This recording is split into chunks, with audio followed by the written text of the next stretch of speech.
بسم الله الرحمن الرحیم. سلامونه دوستانو. زما د نن لیکچر موضوع بیا هم میډل 4 ده. هغې څلورم لیسنس د څلورم لیسنس چې ده دغه دوهمه برخه ده، یعنی سیلف جوین. په تیر لیکچر کې موږ د کراس جوین په هکله زده کړه وکړه چې هغه هم د څلورم لیسنس یوه برخه وه. دوستانو ځینې وختونو کې یا په بعضو مواردو کې د دې اړتیا لیدل کېږي چې کومه ډیټا چې په یو ټیبل کې ثبت ده یا پرته ده هغه موږ د یو بل سره کمپیر کړو او د خپلې خوښې نتیجه لاسته ترې راوړو. یعنې داسې امکان هم شته ده چې په یو ټیبل کې زموږ سره د یو مؤسسې ټولو کارمندانو نومونه هملته پراته وي، یعنې ثبت وي، له رئیس څخه ونیسه تر یو عادي کارمند پورې. او موږ بیا غواړو چې دا معلوم کړو چې د دغې ادارې رئیس څوک ده او هغې لاندې څوک کار کوي. بیا دا هم معلوم کړو چې د دغې ادارې کې مدیران څوک دي او د دغو مدیرانو لاندې څوک کار کوي، یعنې د هغوی کارمندانو لیست هم موږ معلوم کړو. نو د هغې دپاره موږ بیا له سیلف جوین څخه کار اخلو. یا د دې داسې ټیبل موجود وي چې هغې کې د یو هیواد سره د هغې ولایتونو نومونه هم ثبت وي او هغې نه وروسته د هغې ولسوالیو نومونه هم ثبت وي. او موږ غواړو چې معلوم کړو چې په دغه هیواد کې څومره ولایتونه دي او دا هم معلوم کړو چې په یو ځانګړي ولایت کې څومره ولسوالۍ پرتې دي. نو د هغې دپاره موږ بیا له سیلف جوین څخه ګټه پورته کوو.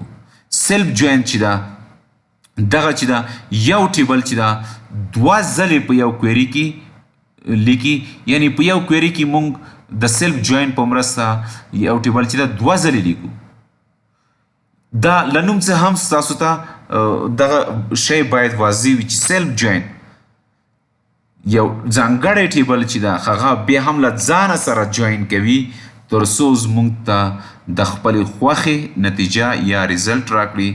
هغې دپاره موږ له سیلف جوین څخه ګټه پورته کوو. دوستانو تاسو دلته وینئ چې سلیکټ کلاس څخه وروسته موږ د هغو کالمونو نومونه لیکو چې موږ ته یې اړتیا ده. هغې څخه وروسته موږ د فرام کلاس کې HR امپلوي چې ده امپلوي ټیبل ته دا ځل موږ الیاس ورکړی ده هغه موږ لیکو.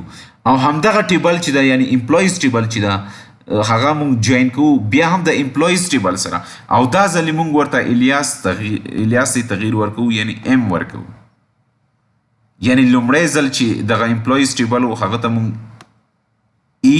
الیاس ورکو او دوهم ځل چې ده هغه ته موږ ام الیاس ورکو. او دغه ټیبل چې ده بیا موږ هم د هغه کالم په واسطه موږ د یو بل سره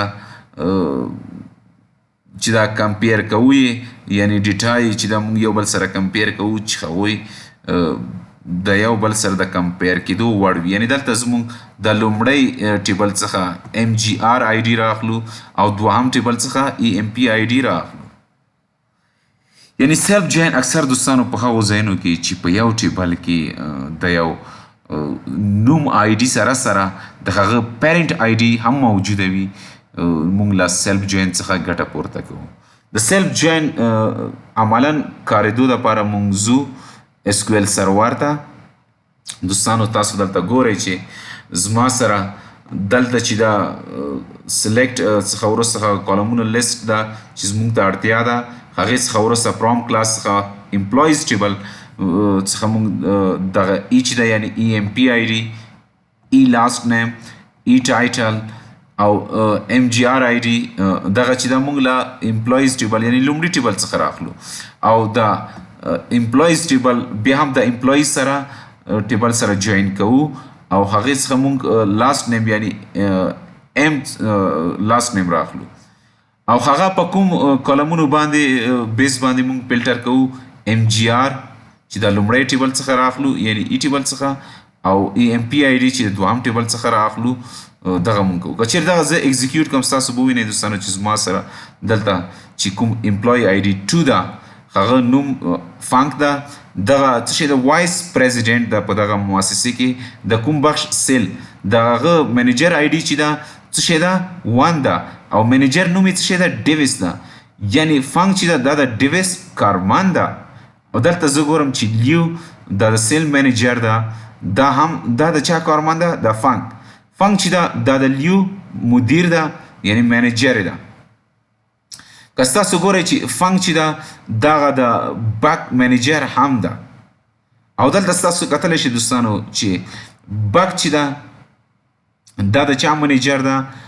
سورس کینګ او ډولګو پیاټووا دغه منیجر ده. یعنی د بک لاندې چې دي یعنی د بک درې کارمندان لري او فنک چې ده هغه یوازې دوه کارمندان لري چې یو یې چې ده بک ده او دوهم لیو ده. او د فنک مدیر نوم چې ده ډیویس ده. دوستانو دلته چې دا زمونږ ته دغه چې دا نه معلومیږي چې د دغه ادارې رئیس څوک ده یعنی د دغه مؤسسې چې دا رئیس څوک ده. که چیرته تاسو دوستانو وګورئ دلته زمونږ سره یوازې جوین ده یعنی جوین نه مطلب دغه ده چې دا انر جوین ده. انر جوین یوازې میچینګ رو راخلي. ستاسو ته باید دغه شی واضح وي چې انر جوین یوازې میچینګ روز راخلي. یعنی دا ډیویس چې دا دغه روز هیڅ موجوده نه ده یعنی دغه چې دا دغه مؤسسې رئیس ده. که دغه انر جوین په ځای زه ستاسو ته لیفت جوین یا لیفت آوټر جوین ولیکم ستاسو به وګورئ چې